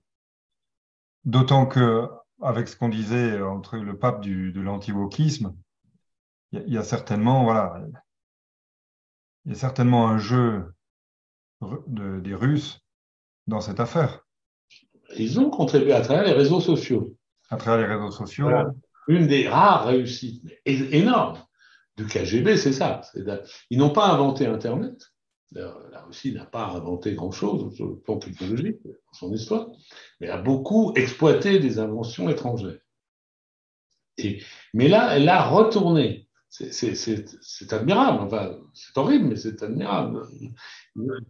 On n'a pas fait Internet, très bien, mais on va pourrir Internet. Et ils ont obtenu que le Brexit n'aurait pas eu lieu sans l'agitation sur les réseaux sociaux qui ont fait croire à un grand nombre d'Anglais que du jour au lendemain, tout à coup, la prospérité allait revenir en Angleterre parce que l'Angleterre se ruinait en envoyant des fonds à l'Europe. C'est juste une aberration, mais c'est comme ça. Donc, ça, on sait que l'agitation était d'origine russe. On sait que Bannon en a profité pour assurer l'élection parce que Bannon est dans la même logique que Poutine, pour assurer l'élection de Trump. C'est quand même intéressant de voir que sans le KGB qui a porté Trump, après sa faillite, qu'il a financé à travers des prêts russes, sans l'agitation Internet, Trump, vraisemblablement, n'aurait pas été président des États-Unis. Les États-Unis sont bien incapables de faire nommer un président russe. Donc, c'est une très grande réussite au sens technique des services de renseignement russes. Hélas, Ouais. c'est comme ça. C'est comme ça. J'espère qu'on va nettoyer, mais les États-Unis ne sont pas en pointe. La puissance, regarde Musk, il ne veut pas nettoyer Twitter, tu as l'extrême réticence de Facebook, de toutes ces plateformes pour, pour mettre de l'ordre, parce que ça ne les arrange pas. Parce que plus il y a de clivage dans les réseaux sociaux, plus les gens cliquent, et plus ils cliquent, plus ça rapporte. Ouais. Et excuse-moi, ça n'a rien à voir, mais je veux absolument avoir ton opinion là-dessus. Pourquoi Musk, d'après toi, c'est une question que je pose aux gens que je crois avoir une idée là-dessus. Pourquoi Musk a racheté Twitter, à ton avis? Ben, J'arrive pas à comprendre. C'est-à-dire, je le tourne dans tous les sens. il était à l'époque l'homme le plus riche du monde. Euh, il joue un rôle considérable, leader mondial des véhicules électriques, leader mondial de l'industrie aérospatiale, un peu avec l'aide de la NASA, mais ça, c'est pas très important. Mais ça, c'est très important, mais ça ne lui apparaissait pas très, très nettement. Et, et j'ai dit, pourquoi je serais le seul zilliardaire qui n'a pas d'influence médiatique directe. Twitter, il a toujours aimé en tant que client individuel, il a toujours aimé. Et souvent, tu vois, il y a une hubris. Je te dis, si je suis l'homme le plus proche du monde, c'est que j'ai un génie et que mon génie doit bien être capable de redresser une compagnie de merde gérée par des zozos un peu gauchistes, avec des capuches. Et là, donc, si j'interviens là-dedans, je vais mettre de la technologie au lieu d'avoir des employés, ça va. Et puis, de toute façon, il y a une demande pour une liberté d'expression incontrôlée, donc je vais la donner et ça va marcher du feu de Dieu. Bon, ça ne marche pas, et c'est assez grave. Il a perdu dans cette affaire, pas sur Twitter direct seulement, mais sa fortune, il a, je crois, 100 milliards. Donc, c'est pas rien. Pas... Ouais, ouais. Ça nous a servi, nous les Français, enfin en tout cas Bernard. Enfin, il ne dépendait pas du sort de Musk pour être l'homme le plus riche du monde. C'est vrai, Voilà. c'est vrai, mais bon, espèce d'apparition en pole position qui est sympathique. Ok, mais le temps passe. Alors, parmi toutes mes petites questions, laquelle te semblait la moins saugrenue? Parce que Quelle petite question. tu sais qu'est-ce que tu manges le matin, ton plat préféré à Oui, non, cuisiner. là, le petit déjeuner, il faut oublier parce que je suis sans règle. Mon petit déjeuner est anarchiste. Il y a des jours où je prends pas les petits déjeuners, il y a des jours où je prends un café, il y a des jours où je suis absolument ravi de prendre des œufs brouillés.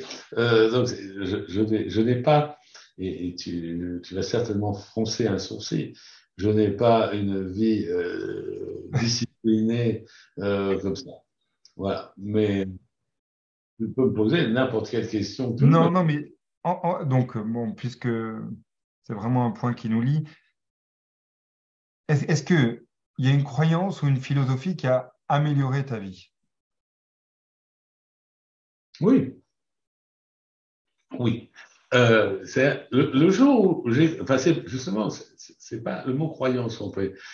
Un jour, j'ai compris que, enfin, j'ai cru comprendre que les religions ne sont pas un acte de croyance, c'est un acte de foi. C'est pas jouer sur les mots. Par exemple, Mm. moi, je ne crois pas que, je ne sais pas, je ne crois pas non plus le contraire, mais je ne crois pas à un buisson qui s'est allumé tout seul, je ne crois pas forcément à des barbus sur des nuages, je crois Ouais. pas, je n'ai pas de croyance ni de non-croyance particulière.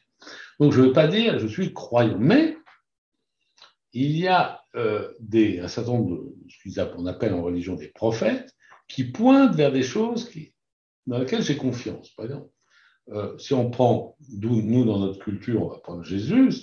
Jésus dit, bon, tes valeurs sont intéressantes, cher Olivier, mais elles supposent, par exemple, tu veux de l'argent, tu veux de la gloire, tu veux de la séduction, tout ça, Total. tu veux la Je veux totale. tout. C'est totalement rationnel, sauf que ça n'est valable que si tu es immortel. Mais il se trouve que tout ça, c'est un feu de paille. Donc, c'est que tu vas exploiter toute ta vie à poursuivre des valeurs qui vont disparaître du jour au lendemain. Ah, tu vas dire, bah oui, mais c'est mieux que rien. Et lui, il te répond non, parce qu'il y a un moyen de t'universaliser ici, maintenant, tout de suite. Tu dis, ah bon, c'est quoi? Par exemple, tu vois, tu prends la main d'un enfant mourant. Tu as cessé d'être cette petite personne singulière, hein, qui se flatte. Tout à coup, tu es, tu es devenu plus grand que tu n'étais. Toi qui es helléniste, tu connais le sens du mot idiotesse. Hein. Idiote. Un idiot, c'est quelqu'un qui est singulier, qui Singulier. vit Ouais. dans la particularité. Donc, ce que fait, je sais pas, la mère Teresa ou autre, qui va tenir l'enfant, la main de l'enfant qui va mourir, elle ne, tu vois, mère Teresa ne croyait pas en Dieu. On a su ça, hein, en étudiant sa correspondance, on ne croyait pas en Dieu. Mais c'est une sainte. C'est une femme qui a consacré sa vie à accompagner des enfants dans la souffrance, la douleur, etc., face à la mort, alors même qu'elle n'avait pas d'espoir par ses croyances d'une vie éternelle, etc. C'est encore mieux. Donc, Ouais. si, c'est le fin du fin. Donc, elle n'avait pas de croyance et en même temps, elle donnait un sens à sa vie plus grand. Et si tu regardes de très très près, toutes les religions ont le même message. Alors, le judaïsme pointe vers le peuple juif, mais en tant qu'il lui-même pointe vers l'humanité, c'est un universel.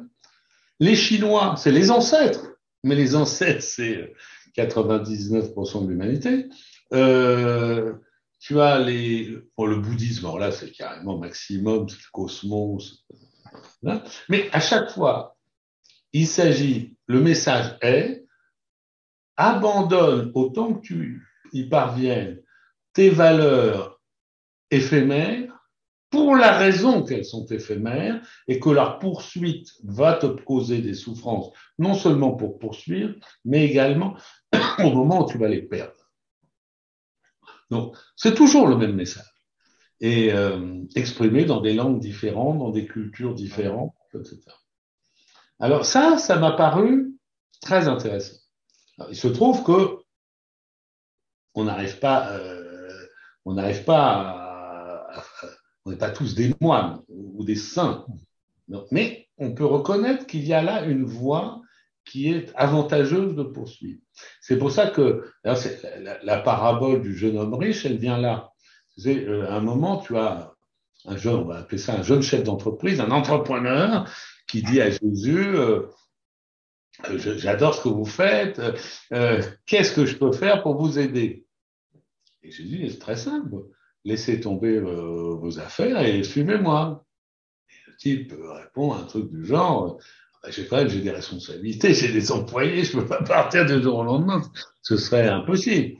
Et Jésus répond, comme quoi c'est plus difficile pour un riche d'entrer au paradis que pour un chameau de passer par le chat d'une aiguille. Effectivement, parce qu'il y a un problème économique de la religion. La réponse de Jésus, c'est Dieu mon Père s'occupait bien des oiseaux du ciel. Alors pourquoi est-ce que vous vous occupez des oiseaux? Pourquoi vous auriez des problèmes avec votre nourriture?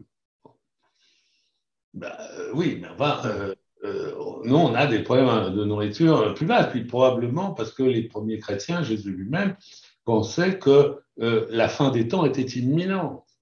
Donc, c'est sûr que ce n'est pas la peine de créer un grand réseau d'agro-industrie si, si la fin des temps est imminente. Mais nous sommes partagés va nécessiter de s'occuper du monde, parce que les enfants dont Mère Teresa tenait la main, il leur faut des médicaments, il leur faut de la nourriture, il faut un tissu économique, il faut bien qu'on s'en occupe. Donc, c'est pas facile, si tu veux. Donc, on est partagé entre deux préoccupations, mais le principe spirituel général de passer de l'idiotie à l'universalité, ça, c'est quelque chose qui, moi, m'a beaucoup frappé, joue un rôle dans ma façon de voir les choses. Là, si j'ai la question, je crois un peu. Non, mais tout à fait, tout à fait. Et ça a amélioré, enfin, pour le dire de manière anglo-saxonne, est-ce que ça a donné une meilleure version C'est comme toi, une si tu meilleure veux. version des N'importe gens? quoi. Quand tu réussis, tu fais l'effort de faire un exercice, même physique. Tu fais cet effort, tu vas jusqu'au bout, tu es content. Hein. Mais c'est pas pourtant que tu fais cet effort tout le temps et que tu vas jusqu'au bout tout le temps. Mais il est certain que quand tu le fais, tu es content. C'est la même chose Absolument. pour les exercices spirituels. Ça Mm. fait du bien. Mais sauf à devenir moine, tu ne peux pas t'y consacrer intégralement. Ouais. Moi, je suis aristotélicien. Je crois que au milieu est la vertu. Je ne pense pas que dans Oui, les extrêmes soient en toute chose la bonne solution. bien sûr. Non, non, non, ça c'est vrai, ça c'est vrai. Socrate était extrémiste, c'est quoi? Oui, totalement. Puisque lui, d'abord, il a accès à une vérité pure. Hein, la vérité des idées. Les idées sont universelles, sont totales. Tu sors de ta caverne, tu vois la vérité, et c'est d'où d'ailleurs l'idée de faire de la politique tyrannique par les tyrans. Parce que si tu as une vérité de l'organisation politique idéale, bah, il faudra être cinglé pour ne pas essayer de la mettre en œuvre. Ouais. Le problème, c'est que tu ne l'as pas. C'est que, justement, c'est ce que voit Aristote, c'est qu'il y a des changements qui ne sont pas tous pour le pire. Parce que, Platon voit des changements, mais toujours pour le pire. Un cycle. Non. La vie politique, elle est toujours agitée, elle n'est jamais fixe. Il y a des moments terribles, il y a des moments un peu mieux. Non. Et il faut essayer de tenir cette vérité-là. Le platonisme ne nous l'enseigne pas. Non, ça c'est clair. Le platonisme, c'est très rigoureux. D'ailleurs, ça a donné le gnosticisme, ça a donné des choses, Ouais. des gens qui sont un peu trop des soldats de la pureté. Les soldats de la pureté, je me méfie un peu. Oui, oui, oui, non, tu as bien raison. Tu as bien raison.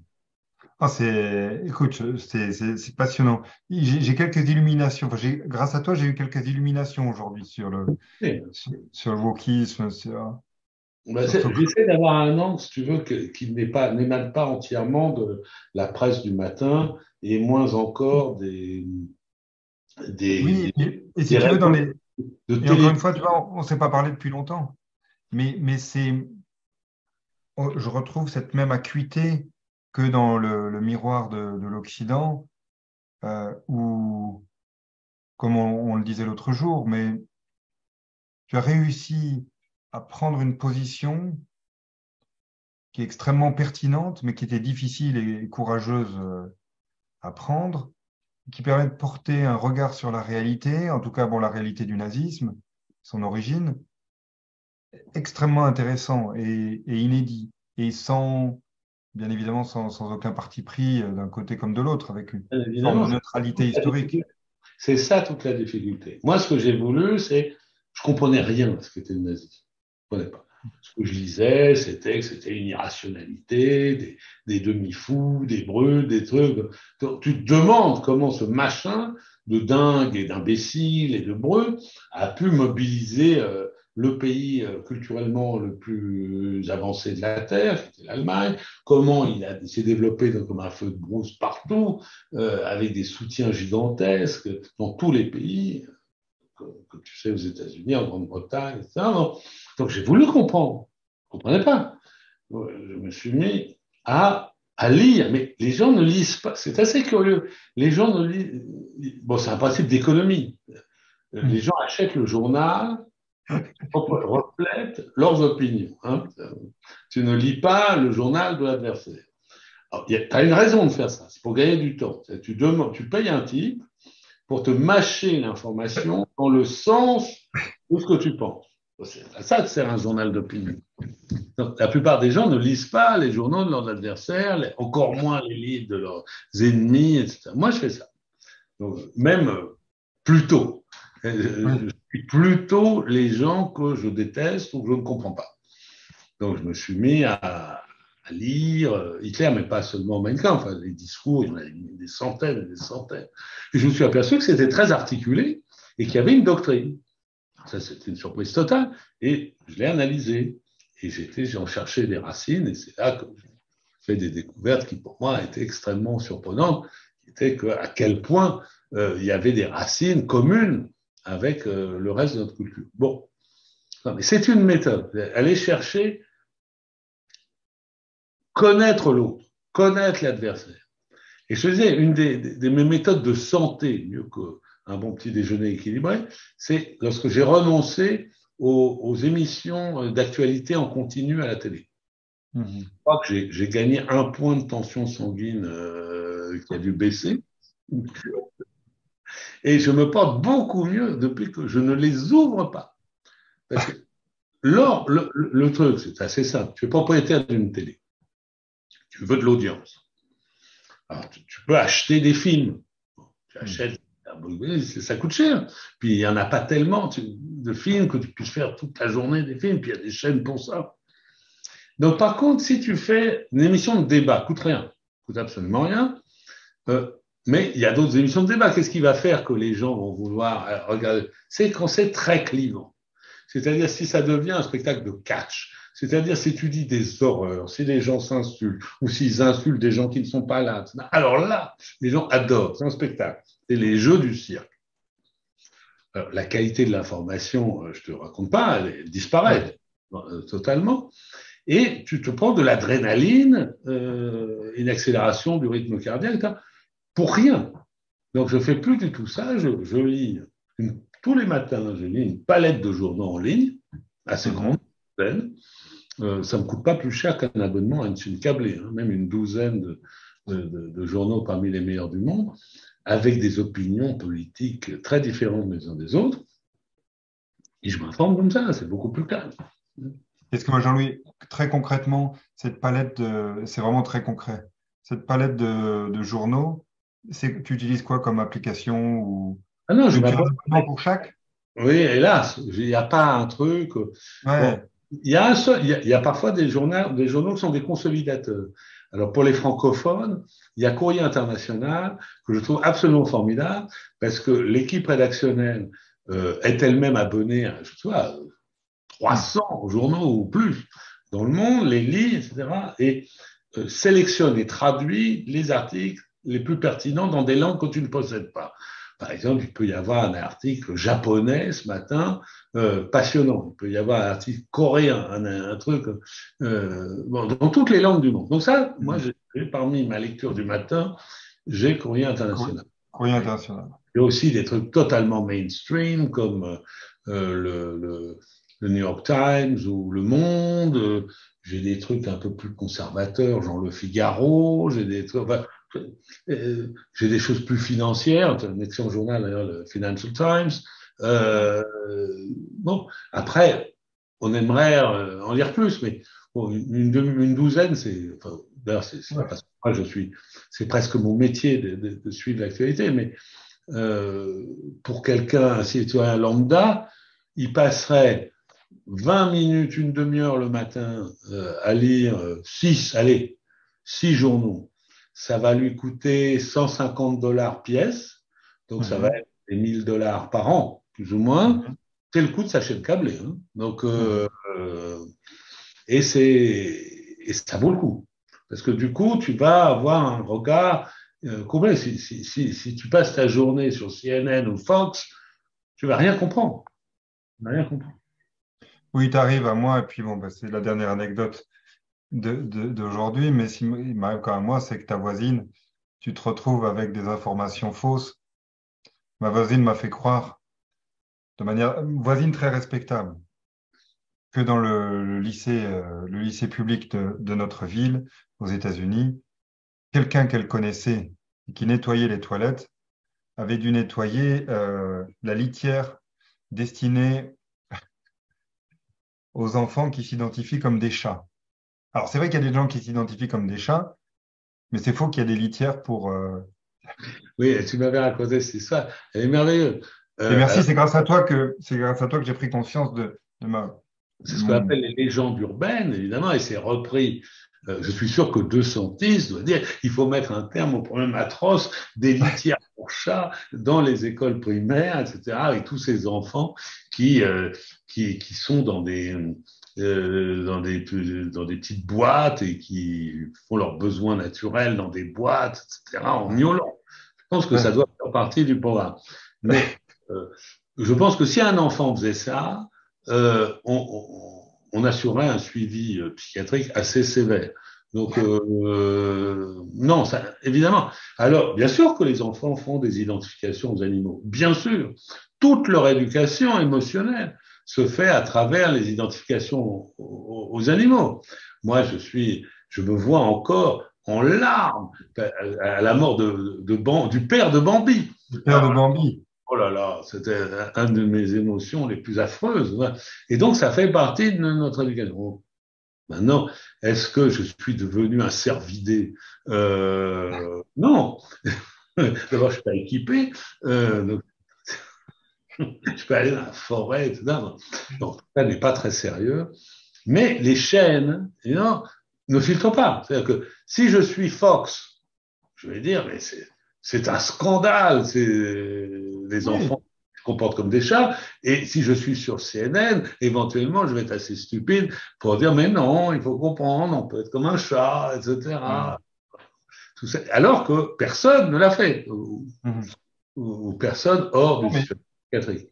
cette petite habitude, tous les matins, de lire 5-6 exemplaires différents de journaux d'opinion, je pense que c'est Surtout très que simple tous et pratique. aujourd'hui t'envoie un mail chacun avec les articles principaux de la nuit. Qu'est-ce qui s'est passé cette nuit qui est important et les analyses. Donc, tu le vois, Courrier international fait ça, Le Monde fait ça, enfin, Figaro, enfin, New York Times, Washington Post, enfin, tous ces journaux font ça. Et c'est très intéressant. Et, et ça donne une vision complètement différente, tu as une information beaucoup plus solide. Évidemment, si tu veux suivre la guerre d'Ukraine, il faut comprendre, on te dit, sur une chaîne d'information, on va te dire, ah bah Poutine a envoyé ce matin 6 missiles hypersoniques. Bon, c'est le cas hier. C'est quoi À la télé, on ne te dit pas combien il a de missiles hypersoniques, comment ils sont lancés, s'ils sont lancés par des avions, est-ce que ces avions sont vulnérables, quelles sont leurs cibles. Tu n'as aucune analyse.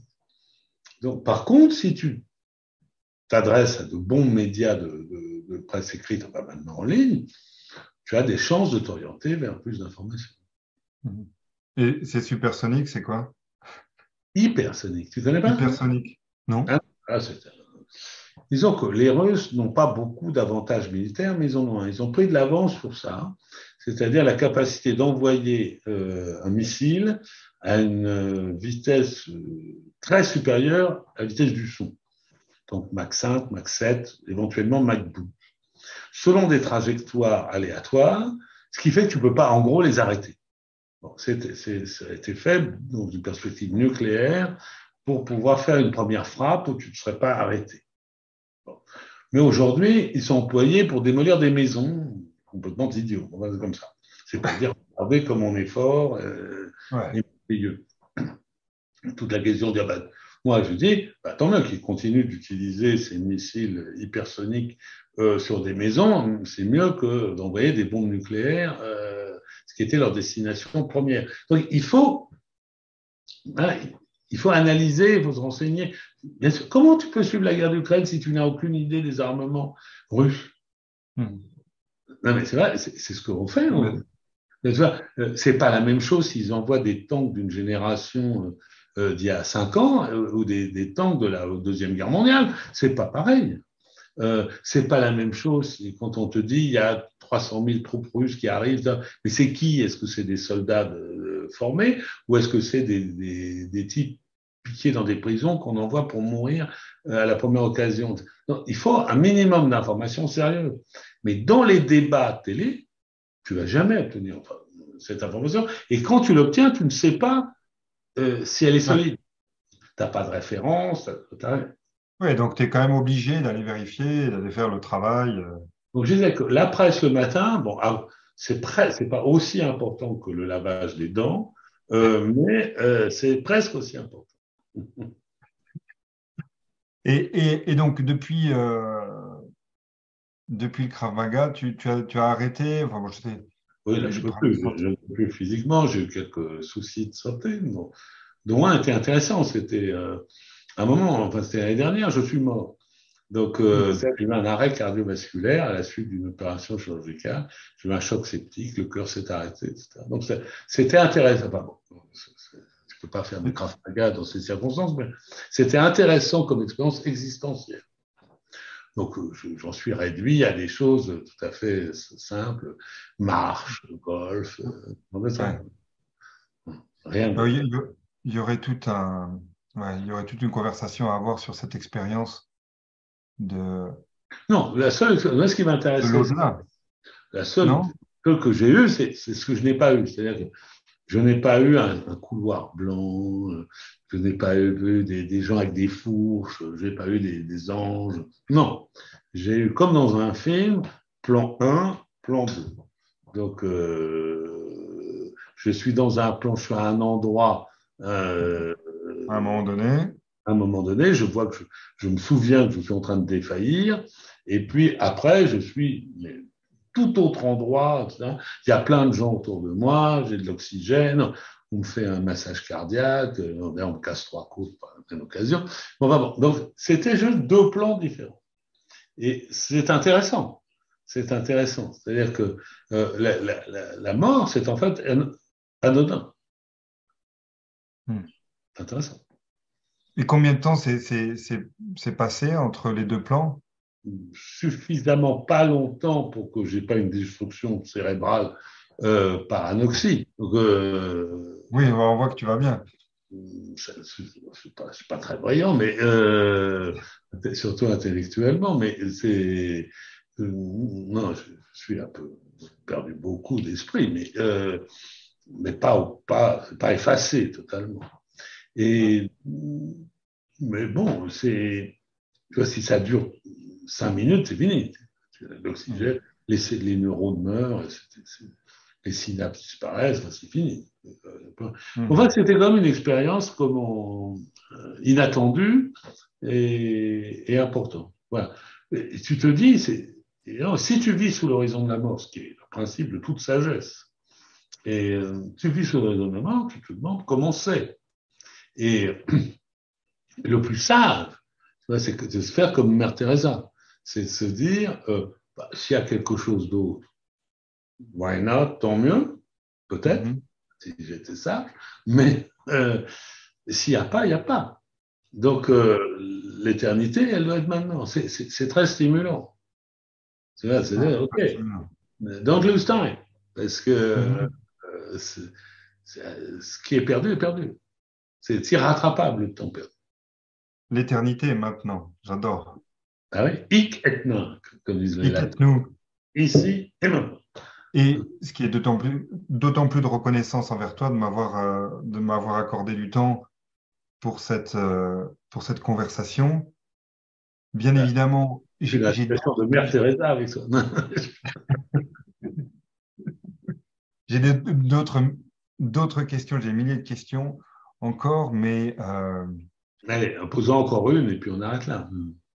Non, ben alors du coup, je vais faire mon pivot. Si Dieu existe, qu'est-ce que tu aimerais qu'il te dise? Si on fait l'hypothèse où il existe.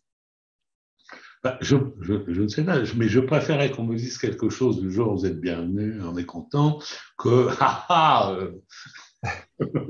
ça va maintenant mal se passer. Non, voilà, tout ça, c'est pas très sérieux de se poser ce genre de questions.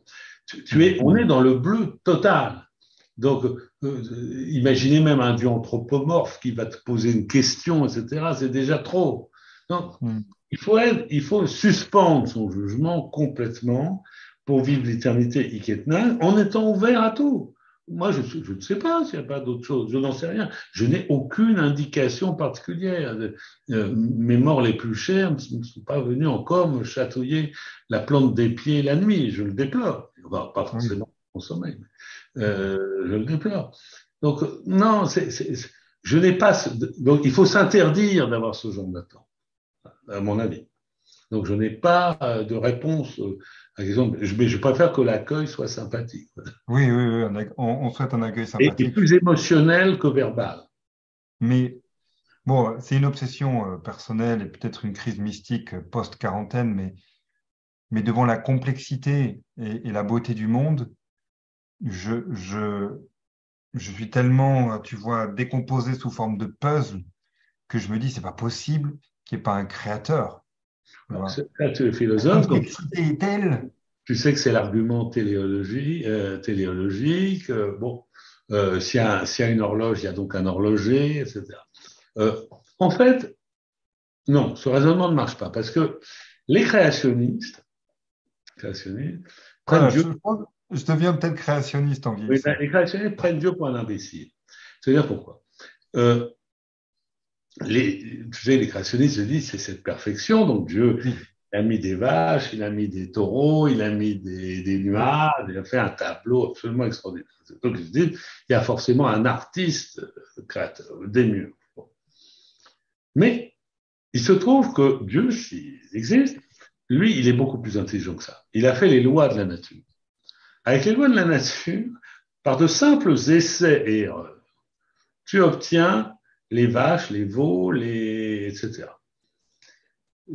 Alors, tu as des arguments du genre, mais l'œil, comment tu vas arriver par essai et erreur à faire un œil? C'est pas possible, c'est trop complexe. Ben non, parce que c'est oublié qu'il y a des cliquets. C'est-à-dire que quand quelque chose marche, dans les essais et erreurs, c'est conservé parce que ça marche.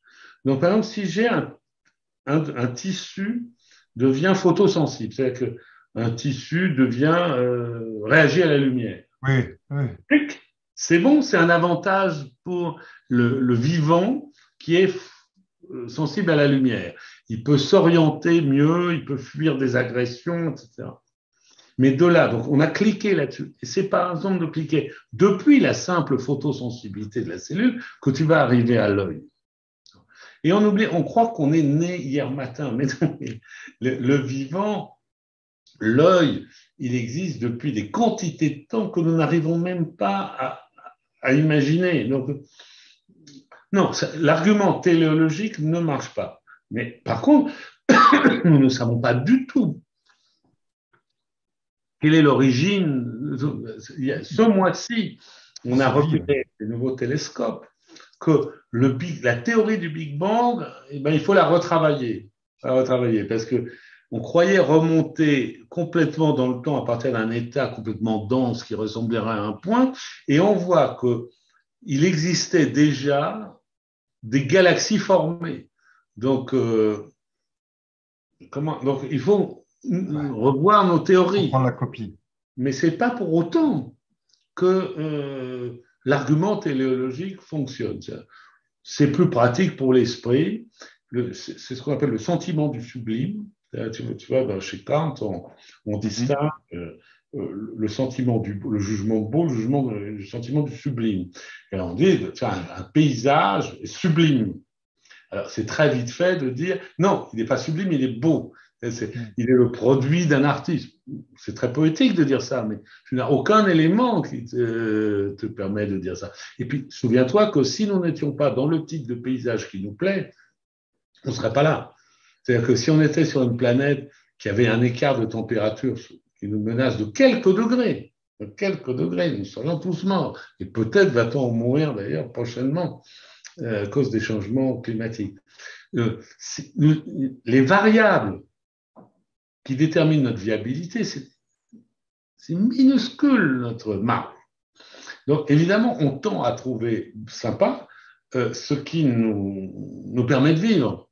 Tu vois, par exemple, on est heureux de se baigner dans de l'eau à peu près tiède, parce que l'eau glacée, on meurt, l'eau bouillante, on meurt. Donc, Mhm. une merveille. Voilà, Dieu a créé un océan pour que je puisse me baigner. C'est un peu comme Au XVIIIe siècle, on disait, bah, regardez, il a fait un melon pour que je puisse le diviser en tranches avec ma famille, etc. Bon, c'est évidemment un paralogisme. Et mettre du prosciutto dessus. Voilà, Dieu La a taille du prosciutto créé, correspond à le bovin, enfin, le porc qui va lui-même fournir le prosciutto. Voilà. Ouais. Tout en interdisant la consommation du porc, hein, remarque-le.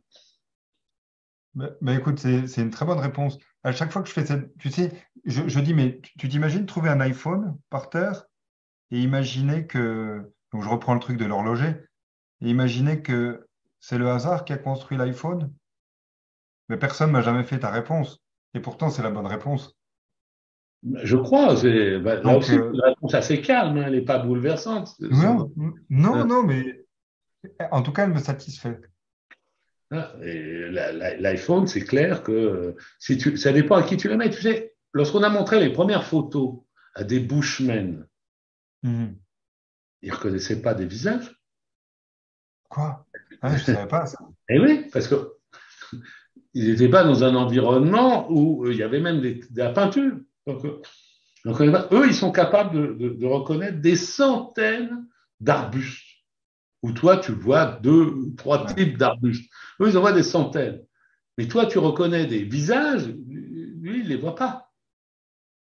Hein, ben, c'est comme ça pour tout. Donc, ce qui nous est familier, on croit le connaître mieux, et ce qui nous est étranger, on croit ne pas le connaître. Alors, on se dit, ben, ce qui nous est familier, ben, c'est normal, mais il y a un inconnu, etc. Donc, et la magie intervient, parce qu'il faut se prémunir de l'inconnu. C'est très raisonnable de se prémunir de l'inconnu. Tu vois, tu es un général romain et tu ne sais pas si l'ennemi va arriver à droite ou va à gauche. C'est très important, tu dois prendre ta Ouais. disposition de troupe. Si tu te gourres, t'es mort. Donc, mais tu n'as pas l'info. Donc, qu'est-ce que tu fais? Il faut prendre une décision, tu ne peux pas rester paralysé. Donc, tu prends les entrailles d'oiseaux, les aruspices, tu regardes les vols d'oiseaux, tu dis, ah ben voilà, donc on fait ça à gauche ou on fait ça à droite. C'est rationnel. C'est-à-dire que quand on est dans une incertitude, on se livre, c'est totalement logique de se livrer à la magie. Tout à fait. Tu sais que je regarde toujours les oiseaux en me disant c'est à gauche, droite, quelle couleur. Ben, c'est comme un général romain. Voilà. On avait dit une question, elle a été posée, mais Merci beaucoup, Jean-Louis. Mais j'espère que tu accepteras une autre invitation. Hein. c'est jouable. Je n'ai pas l'impression d'être à une invitation. Sinon, chez un ami avec qui j'ai bavardé, j'ai dû dire beaucoup de bêtises. Mais bon. Ah non, non, non, pas du tout. Pas du tout. C'est vraiment, en tout cas, très éclairant. Je ne sais pas si tu fais ça à tout le monde, mais en tout cas, moi, ça me l'a fait. Mais là, j'ai Et une conversation des prises comme on prises de aurait conscience. entre amis, en famille, etc. C'est pareil. Ouais, et puis je vais partir en me disant, finalement, Socrate était extrémiste. Et puis, non, mais c'est tellement vrai, en fait. Et je... Il faut une nuance. Il faut une nuance. Oui, non, non, mais Il y a le dialogue. C'est un extrémiste, mais il y a le dialogue. Alors lui, il est assez tranquille que comme il connaît la vérité, il va réussir à te faire découvrir dans le dialogue la vérité. Il n'y a pas un dialogue entièrement ouvert, mais il y a non. quand même le dialogue. Et la philosophie, elle a deux manières de fonctionner. Soit elle assène, c'est une construction, c'est l'essentiel de la philosophie, soit elle dialogue. Et moi, je préfère de loin le dialogue. Donc, on ne fait jamais mieux de philosophie qu'entre amis. Ouais. Non, mais écoute, c'est très belle conclusion avec l'éternité, c'est maintenant. Je vois qu'il va me hanter. Enfin, en tout cas, merci beaucoup parce que c'était vraiment des moments éclairants. Et je dis pas ça pour te faire plaisir, mais sincèrement parce que je les ai vécus et que je le partage avec toi. Et si te vient dans l'esprit de l'escalier une objection fondamentale à tout ce que je t'ai dit, je serais ravi de reprendre le film.